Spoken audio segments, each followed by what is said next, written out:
और लीजिए भागवत आरंभ हो गई। उन्होंने कहा ये हम सुनाएंगे भागवत। नारद जी के कहने से भागवत आरंभ हुई गंगा के तट पर। आनंद तट, सप्तऋषि क्षेत्र में हरिद्वार में जो गंगा का तट है उसे आनंद तट कहते हैं। गंगा के उस वन को आनंद वन भी कहते हैं, वहां उसको आनंद पर्वत भी कहते हैं। संयोग से वहां तो भैरव भी आनंद भैरव है। गंगा के तट पर हरिद्वार में आनंद वन, आनंद तट, जहां गंगा आनंदित हो गए। गंगा का एक तट ऐसा भी है जहां गंगा आनंदित हो जाती है। लेकिन अभी तो हमें एक बात और भी कहनी है, जितने तीर्थ हैं सब प्रयाग में आ गए हैं। 4 धाम, सप्तपुरी, 12 ज्योतिर्लिंग, तीर्थों का यह मिलन होगा। तीर्थों का, यक्ष गंधर्वों का, किन्नर अप्सराओं का, सब देवदूतों का, यहां सब देवगण आएंगे। लेकिन गंगा के तट की महिमा तो है ही हरिद्वार की।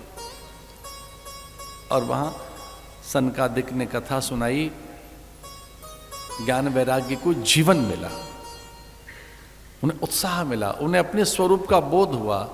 वो अपने अस्तित्व में लौटे, अपनी निजता में लौट आए, वो अपने स्वभाव में लौट आए, स्वस्थ हो गए। कभी कभी हम शरीर से तो ठीक दिख रहे हैं पर अपने स्वभाव में नहीं होते। अरे अग्नि का एक स्वभाव है, उसमें दाहकता है, जल में आर्द्रता है, हर वस्तु का अपना एक स्वभाव है। अग्नि में जैसे दाहकता है, जल में जैसे आर्द्रता है, धरती में जैसे गंध है, आकाश में से शब्द है। कोई पूछे कि हमारा स्वभाव क्या है? मनुष्य का एक ही स्वभाव है, आनंद, और कोई स्वभाव नहीं है।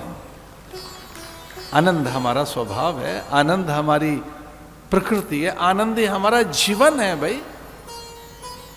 हम उससे, उसकी तो उपज हैं। और ये आनंद का अनुभव, अपनी सत्यता का अनुभव, अपनी नित्यता का अनुभव कथा से हुआ।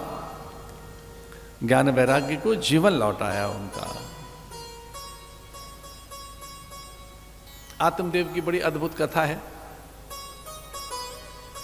यह ध्यान रखना, आत्मदेव निर्धन नहीं था, बहुत धनवान ब्राह्मण था, रूपवान, बड़ा गुणवान, बड़ा चर्चित। और एक और विशेष बात ध्यान सुनना, वो बहुत अधिक धनवान व्यक्ति था। धनवान जानते हो किसे कहते हैं? जिसके पास अच्छे विचार हैं वही धनवान हैं।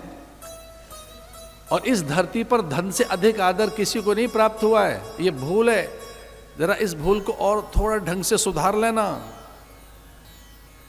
थोड़ा सा करेक्शन करने की जरूरत है, हल्का सा कर लीजिए संशोधन।